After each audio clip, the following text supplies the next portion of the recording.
In today's video, I'm going to teach you how to add family members in Duolingo. By the end, you'll know exactly how to send a simple invite so your family can join you, compare progress, and keep each other motivated. Start by opening the Duolingo app on your phone or tablet. Give it a moment to load and make sure you're on the main home screen. From here, look to the bottom of the screen and tap your avatar. This is your profile picture or initials, and it takes you to your profile area where all your connection options live.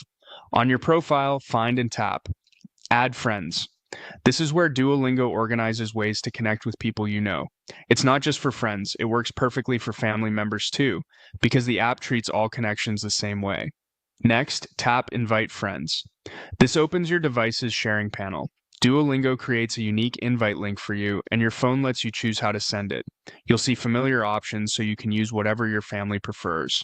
Choose text message if you want to send a quick SMS. This is often the simplest path because it drops the invite right into someone's regular messages.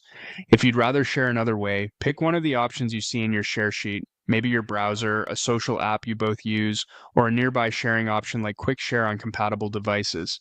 Any of these will carry the same Duolingo invite link. The person who receives it can tap the link, open Duolingo, and connect with you seamlessly. If you like, personalize the message before you send it so they know it's from you and what it's for. If you don't see the app you want, tap More Options to reveal the full list of sharing choices on your device. This is helpful if your favorite messaging or email app isn't shown up front. After you've explored sharing, you can go back to the Add Friends screen and use the search bar there to look up a family member directly by their name or username if they're already on Duolingo. This is handy when you know they have an account and just want to find them quickly. That's all there is to it. Open Duolingo, go to your avatar, tap Add Friends, choose Invite Friends, pick text message or another sharing option, and use more options if you need to. If the invite doesn't arrive, try resending through a different app. Once your family joins, you'll see their progress alongside yours, making it easier to stay consistent and celebrate wins together.